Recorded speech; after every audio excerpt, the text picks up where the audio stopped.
विघ्नहर्ता श्री गणेश, श्री गणेश, श्री गणेश। ओम नमः शिवाय, ओम नमः शिवाय,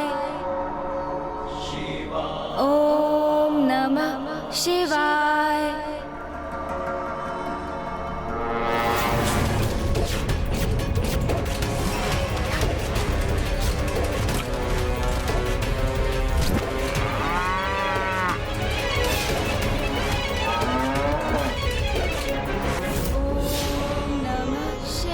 ए, चलो शीघ्र कार्य करो, चलो जल्दी चलो, शीघ्र कार्य करो, जल्दी शीघ्र करो, चलो चलो जल्दी चलो, चलो चलो शीघ्र करो।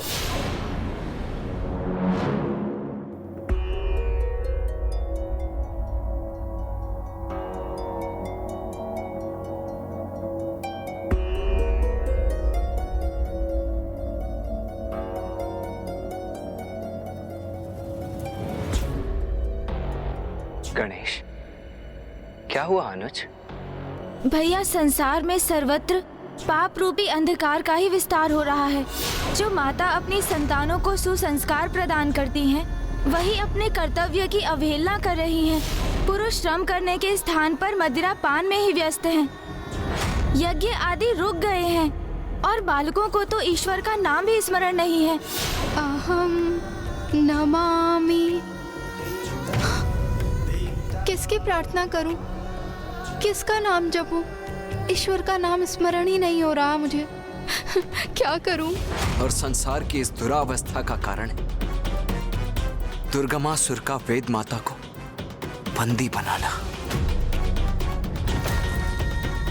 हाँ भैया, वेद माता से रिक्त ज्ञान लुप्त हो गया है संसार से। मनुष्य अज्ञानता के प्रभाव में पशुता की ओर बढ़ रहे हैं। उनके विवेक अर्थात अच्छाई और बुराई के मध्य भेद करने की क्षमता का ह्रास हुआ है। इसलिए पापाचार में वृद्धि हो रही है। देखो गणेश, नवरात्रि समाप्त होने में अब मात्र 3 ही दिवस शेष है। फिर माता वेद माता को लौटा लाएंगी और सब कुछ पुनः कुशल हो जाएगा। तो चलो अब माता की पूजा आरंभ करने के पूर्व उनके दर्शन कर उनका आशीष प्राप्त कर लेते हैं।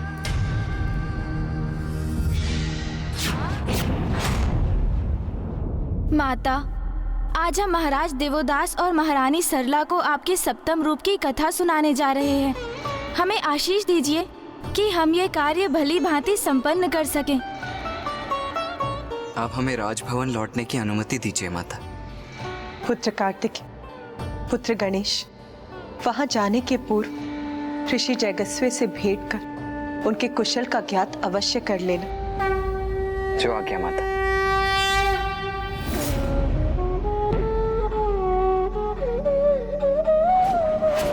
गणेश, ऋषिवर की नाड़ी में स्पंदन तो है, किंतु अत्यंत मध्यम।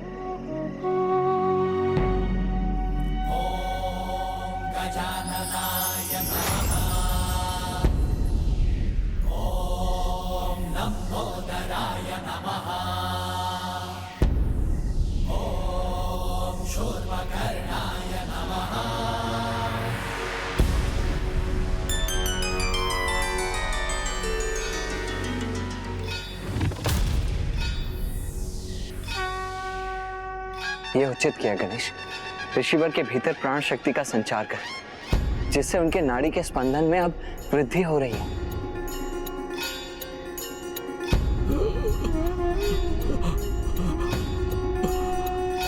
महादेव, आप आ गए प्रभु।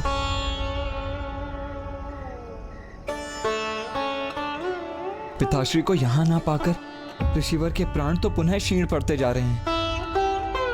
ऋषिवर, मुझे देखिए।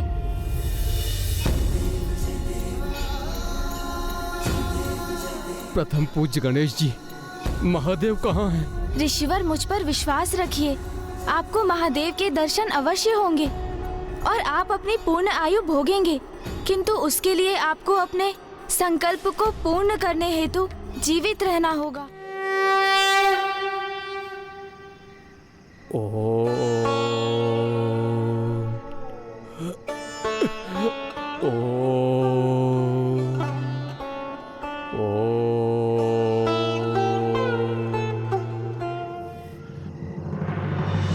गणेश, ऋषिवर की नाड़ी का स्पंदन अब सामान्य गति की ओर लौट रहा है। जब तक वो इस प्राणायाम का अभ्यास करते रहेंगे और अपने श्वास की गति पर नियंत्रण रखेंगे, वो इसी समाधि की अवस्था में रहेंगे।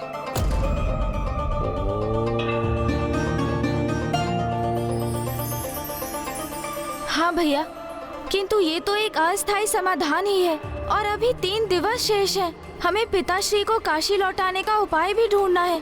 आओ गणेश, पूजा का समय हो चुका है, हमें राजभवन लौटना चाहिए अब। हाँ भैया।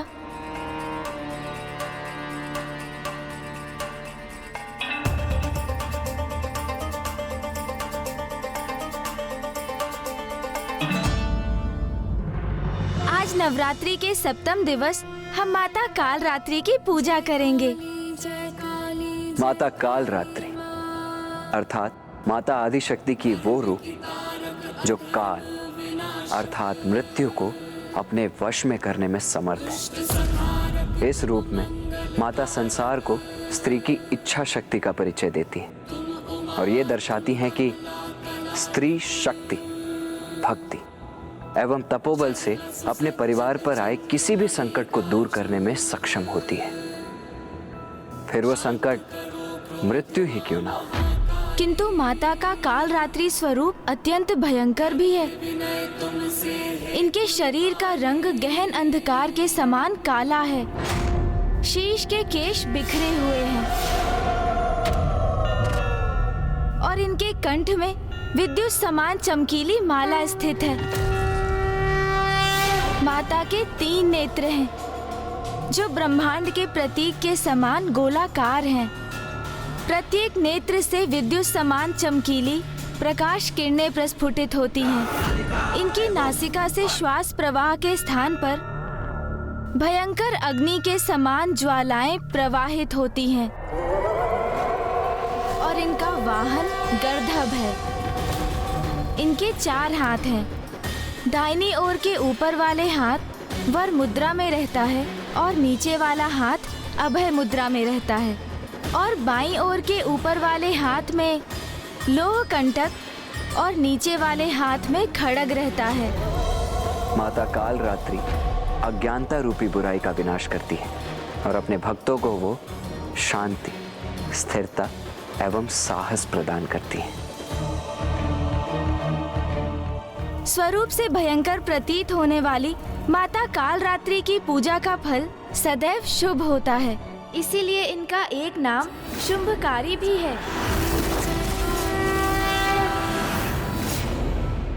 अब हम माता काल रात्रि की आरती करेंगे।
माता काल रात्रि है संताप हरे रुद्राणी, माता शुभ वरदात्री है माँ, माता शुभ वरदात्री है माँ, माता शुभ वरदात्री।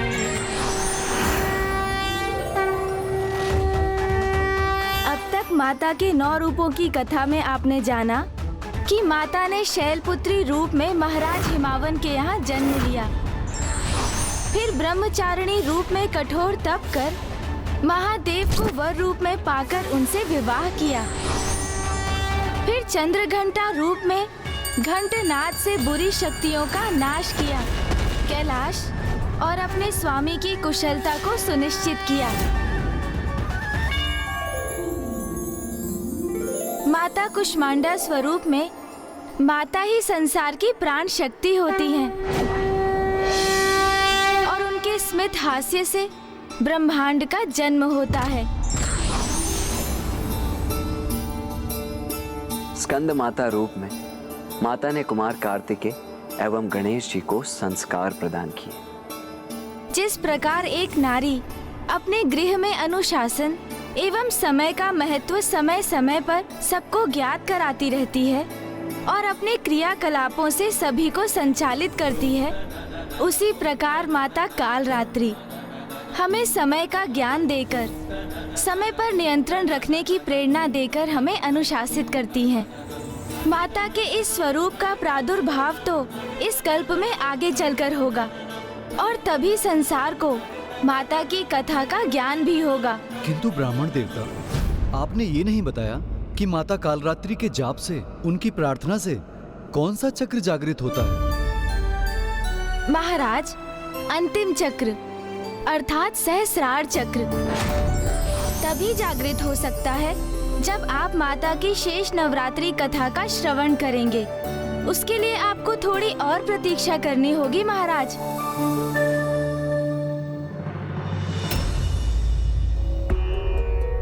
मैं और भैया भी तो उसी समय की प्रतीक्षा कर रहे हैं जब आपके समस्त चक्र जागृत हो जाएंगे और आप समझ सकेंगे कि पिताश्री का काशी लौटना कितना आवश्यक है। आज नवरात्रि का अष्टम दिवस है। आज हम माता महागौरी रूप की कथा कहेंगे। माता महागौरी, हम माता के इस रूप की कथा सुनने के लिए अति उत्सुक हैं ब्राह्मण देवता। गौर अर्थात स्वर्ण, माता का ये अद्भुत और सुंदर स्वरूप स्वर्णिम आभा से सुशोभित है।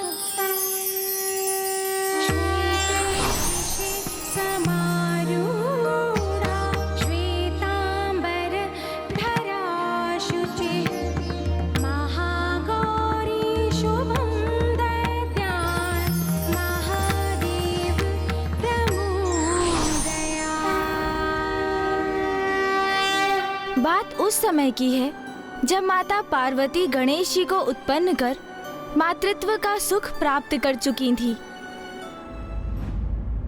ओम नमः शिवाय, ओम नमः शिवाय। माँ, पुत्र,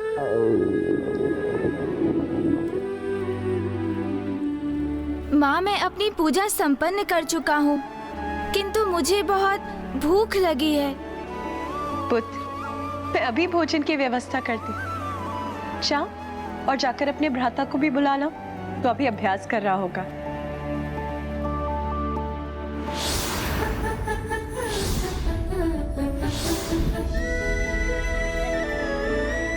माता तो पूर्ण रूप से अपनी गृहस्थी की देखरेख में मग्न हो गई थी। महादेव के साथ अपने पुत्रों के सुख का ध्यान रखने के साथ कैलाश को सुव्यवस्थित रखने में मग्न थीं वो।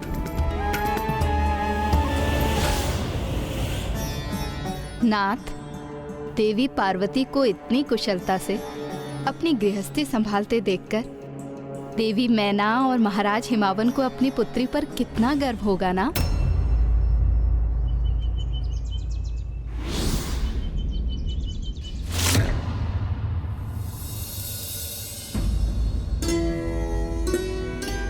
क्या हुआ नाथ? मेरे शब्दों का श्रवण कर आप इतने चिंतित क्यों हो गए? प्रिय देवी पार्वती, गृहिणी का कर्तव्य तो बड़ी कुशलता से निभा रही हैं, किंतु मुझे आशंका है कि वो इस साधारण दिनचर्या में कहीं इतनी तल्लीन तो नहीं हो गई हैं कि अपना वास्तविक परिचय ही भूल गई हैं। उन्हें इस बात का भी स्मरण नहीं कि वो वास्तव में कौन है।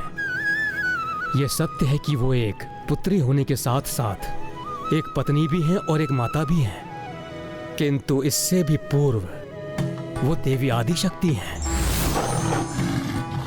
देवी पार्वती को उनके वास्तविक अस्तित्व का स्मरण कराने का समय आ गया है। आप उन्हें ये स्मरण कराएंगे? नहीं, यदि इसमें मुझसे तनिक भी त्रुटि हो गई तो मैं देवी आदिशक्ति के कोप को सह नहीं सकूंगा। किंतु यदि आप सृष्टि रचयिता ब्रह्मदेव इसमें अपनी असमर्थता जता रहे हैं, तो फिर अत्यंत कठिन कार्य को करने में भला कौन समर्थ होगा? और कौन? ये तो स्वयं भोलेनाथ महादेव को ही करना होगा।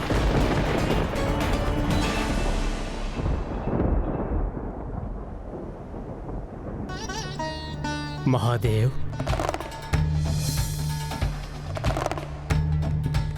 क्या हुआ ब्रह्मदेव? किस चिंता ने आपको यहाँ आने पर विवश कर दिया? महादेव, जगत कल्याण हेतु अब वो समय आ गया है जब देवी पार्वती को अपने देवी महागौरी रूप में प्रकट हो जाना चाहिए। ब्रह्मदेव, ये तो आपको भी भली भांति ज्ञात है कि देवी आदिशक्ति अपना दिव्य स्वरूप किसी कारणवश ही प्रकट करती हैं। जैसे यदि सृष्टि पर किसी असुर का आतंक छाया हो या उनकी संतानें किसी बड़ी संकट में हो आदि। तब ऐसा एक कारण आपको ही उत्पन्न करना होगा महादेव।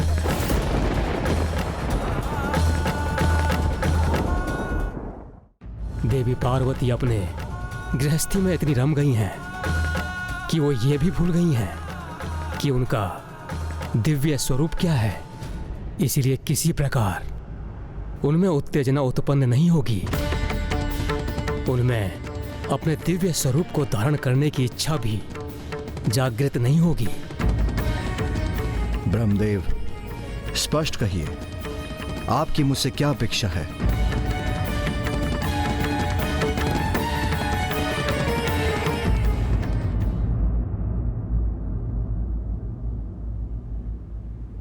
क्या हुआ माता? आप अचानक इतनी विचलित क्यों हो गईं? ब्राह्मण देवता, इतनी कठोर तपस्या कर माता ने पति रूप में महादेव का सानिध्य प्राप्त किया और फिर संतान प्राप्ति के मार्ग में भी उन्होंने इतनी बाधाओं का सामना किया।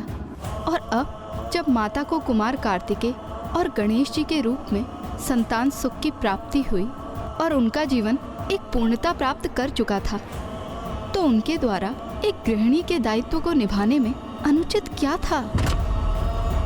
माता, इसमें तो कुछ भी अनुचित नहीं है। वैसे भी एक गृहिणी का कर्तव्य तो अत्यंत कठिन होता है, किंतु सत्य तो ये भी है कि माता जगत जननी है, माता आदि शक्ति है और उनकी दया दृष्टि एवं स्नेह की आवश्यकता तो इस संपूर्ण संसार को है। समय समय पर दुष्ट शिक्षण एवं शिष्ट रक्षण हेतु माता को अपने दिव्य रूपों में प्रकट होना अनिवार्य होता है। सृष्टि को माता की आवश्यकता थी, क्योंकि साधकों को अनेक सिद्धियां प्राप्त करने में एकमात्र माता ही सक्षम थी और ये साधक इन सिद्धियों की शक्ति से ही संसार का कल्याण कर सकते थे। माता पार्वती द्वारा माता महागौरी रूप धारण करना स्त्री शक्ति की पूर्ण व्याख्या के लिए भी आवश्यक था, क्योंकि एक स्त्री के जीवन में विवाह का विशेष महत्व होते हुए भी उसका जीवन वहीं समाप्त नहीं हो जाता। विवाह के उपरांत भी एक स्त्री परिवार की देखरेख के साथ साथ सर्व समाज के उत्थान में अपना योगदान देने में समर्थ होती है। उचित कहा ब्राह्मण देवता। तो फिर ब्रह्मदेव ने माता को प्रेरित करने हेतु कैसा कारण उत्पन्न करने का सुझाव दिया? उनके अनुसार इसका एकमात्र उपाय था महादेव द्वारा माता का अपमान।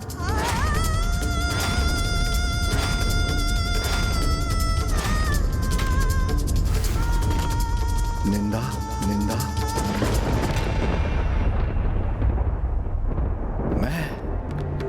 मैं उमा की निंदा करूं?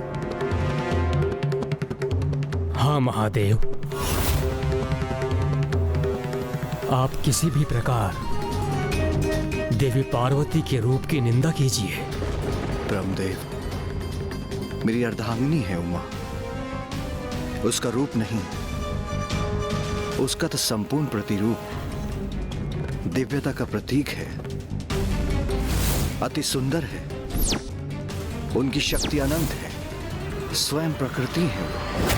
और ये ज्ञात होते हुए भी आप मुझे कैसा सुझाव दे रहे हैं? मेरे कथन को अन्यथा ना ले महादेव।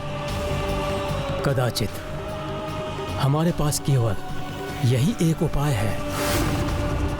संसार में कल्याण हेतु आपको यह करना ही होगा, और मुझे पूर्ण विश्वास है कि आप देवी पार्वती की निंदा करने का उपाय अवश्य ढूंढ लेंगे।